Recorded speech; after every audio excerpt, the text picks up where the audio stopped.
Hey guys, it's Aaron McGrew here. I'm here to talk about the topic of addiction. Yay! I have been attending a recovery group or a support group, whatever you want to call it, for probably about the past 2 years since we started. It's called Living Free, and it takes place at my church in New Berlin. I must say that I wasn't planning originally on attending.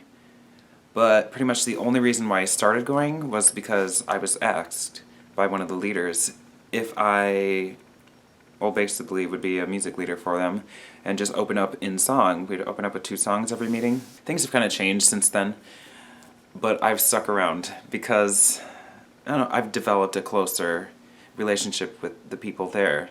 Well, how it basically works is, I believe it's similar to Celebrate Recovery, if anyone's familiar with that, or like an AA meeting. We use Celebrate Recovery's material, and I think we make like our own little spin on it. So basically we open up each meeting with either an icebreaker or with songs. Depends.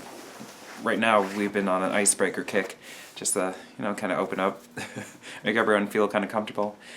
Then after we're done with that, we get a lesson from one of the leaders or from a guest speaker, depending on who it is, and it can vary each time.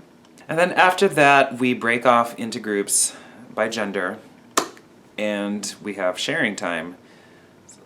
Usually sharing time opens up with like a couple or a few different questions, and then there's usually time where we just allow anybody to just share anything that may be on their chest, like anything they may be struggling with, anything like that.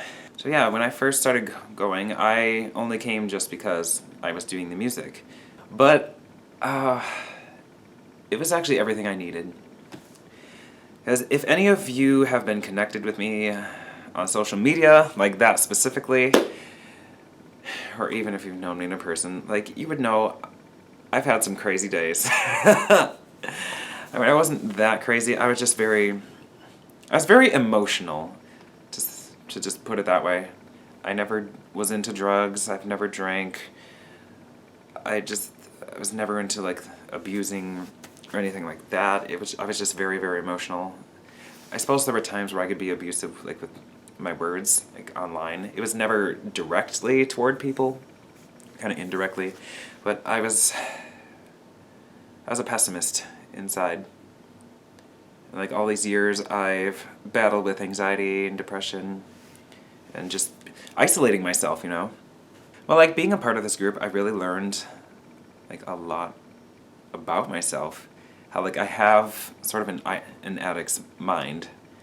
Like I've come a long way since then.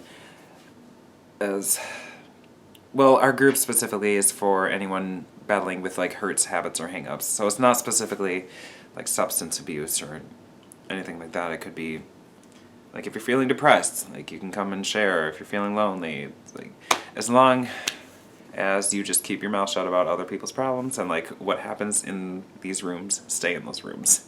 There's got to be like an ultimate level of respect there. But oh my goodness, when I first started, and like I would overhear some of the things that other guys would like share about themselves, like either what they had struggled with or what they currently struggle with, like I was very, very shocked because it's amazing like what people can hide behind like just an innocent looking face. Because like behind every single innocent looking face you meet on the street, like there's like this long saga of a story that can be very scary, that can be very shocking and surprising. And I will admit, when I first came into this group, like I was very scared because I was always very naive. I haven't been around much.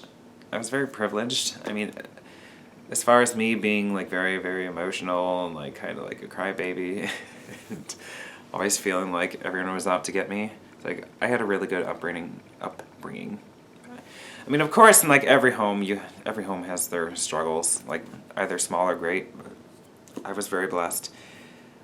But to hear like about, I mean, just to like give general scenarios, like with alcohol or like domestic abuse or with rape or I don't know, drugs, whatever. like just hearing about this, about people who dealt with it like firsthand, it really freaked me out. Like there were so many times like in the beginning where I just wanted to excuse myself to like go to the restroom and then just leave because I felt so uncomfortable. But after a while, like, well, I've been in this about 2 years now. I kind of warmed up to it. I'm used to it now. I kind of grown, what's that called? Desensitized. It's, I love the fact that I've decided to stay.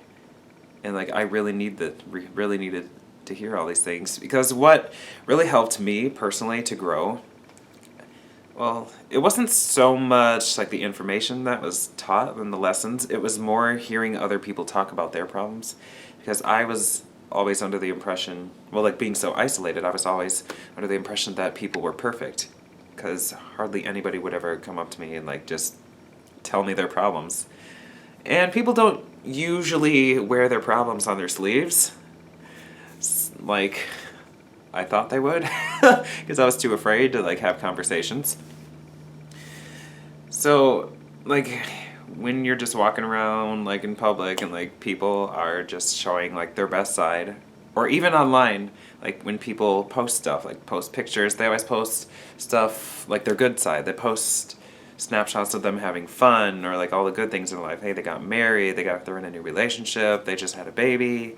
Like, hey, just got a promotion at their job, just got a raise. Like, they showcase all their good aspects for the most part. Now, I did not realize that there was a whole, like, dimension of, or there was whole new depth behind that.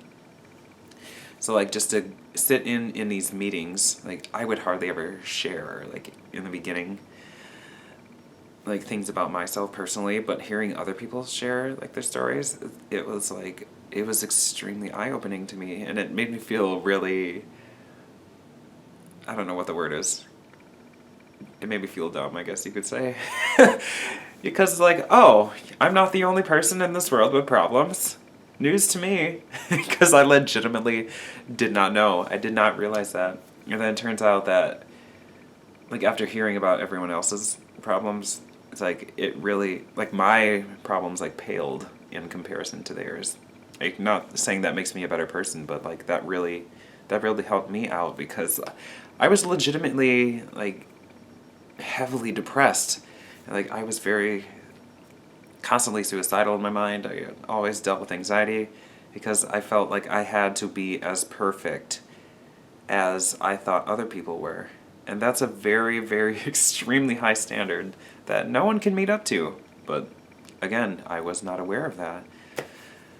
So I've just been very glad to have been a part of this process. Because like years ago, I never even thought or never even considered of the option of getting involved with like this kind of work, I guess you could say, of like no understanding like the mind of an addict, like just getting so involved with like such and such anonymous like groups like that. Like I never even considered that. I never even thought that we would cross paths. But since I've been in this, it's like wow.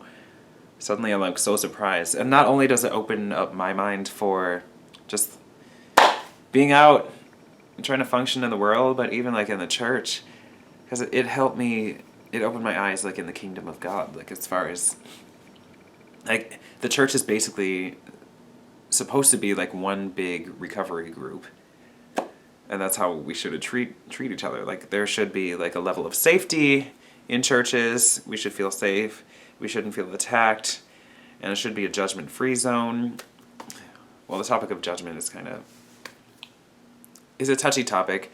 Because, like, righteous judgment is okay, but non-righteous judgment is not okay. That's where you're, like, condemning people because, like, you feel like they're wrong, and it's just, like, you know, there's, like, a certain way you have to do it. Like, there's a certain method of going about it.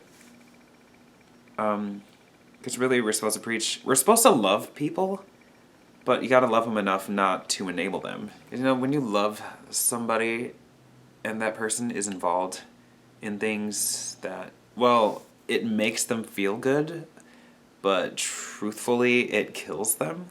like either literally or like figuratively. It's like if you truly love them, like you gotta speak up. Like even if that like crosses their logic, even if that like angers them initially, because in the long run, uh, they're gonna love you even more for it. Like if they ever get out of that and they see like they're actually awakened to the destruction that it has caused them, that it caused them. Excuse me. You're gonna end up being the good friend who actually told them the truth to their face. Because enemies like to flatter. Ugh, and I do not want to be an enemy. Like, ever since being in this group, I've been more and more blunt of a person. I mean, you gotta be tactful about it. It really depends on the situation, because some people don't get the message. But, like, the point is to, like, you gotta get the message across. You gotta get it, like, in their mind. You gotta get people to essentially, like, look in the mirror and, like, have them see for themselves, like, the problems that they suffer. And, like, gotta open their eyes to see, like, how can we address this? How can you change this? Because the Bible says that the truth makes one free. And the truth can be hurtful at times. But, I don't know, I always say that truth is like a sword, or it's like a knife. It's like a surgical knife. It's like, when you do surgery on somebody, you want to be really careful with that knife. Because if you're too rough, it's like, you're going to kill somebody. Okay? You got to be trained as a surgeon. You got to, like, be gentle to get, like, the cancer out, you know? Or whatever. I'm just kind of throwing stuff out there. I ain't no doctor. Not in the natural, anyway. Whew! Jesus. That'll preach.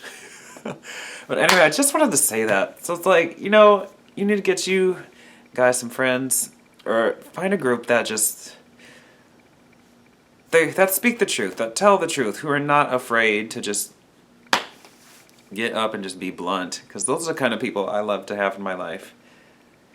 The people who make me really uncomfortable are the ones, well, first of all, like, people who are never, ever serious all the time. Like, they're always just joking around. They're always, like, playing games. It's like, I don't know. I'm really uncomfortable around those types of people, because you never know, like, where they stand against you, or, like, what's, like, kind of going on through their minds. At the same time, you don't want to get people who are, like, nothing but serious, like, all the time, because then you can get, like, it can be depressing. It could get boring. It could even, like, it could even lead a person to relapse, because, like, there should be a balance of seriousness and fun, you know? Anyway, I'm gonna stop right here, because this video is pretty long already, but please, take care of yourselves. That's something I have learned over these past couple years, is, like, no one is invincible. You really need to take care of yourself. Like, even as a Christian, like, I used to believe that, oh, I'm living for God, so I'm invincible. Like, if I die, it's like, oh, I'm going to heaven anyway. It's like, no, you really need, or like, the rapture's going to happen soon anyway. I'm going to be called up any moment. It's like, no, you need to, like, live your life. You need to, like, heed to the calling of God. You need to get to know Him, read His Word. Do the things you're supposed to do. Live your life, you know? You ain't invincible. Take care of your body. Okay? Just, yeah. Just a plug for that, but you guys have a good night. I love you guys. Until next time, BAM!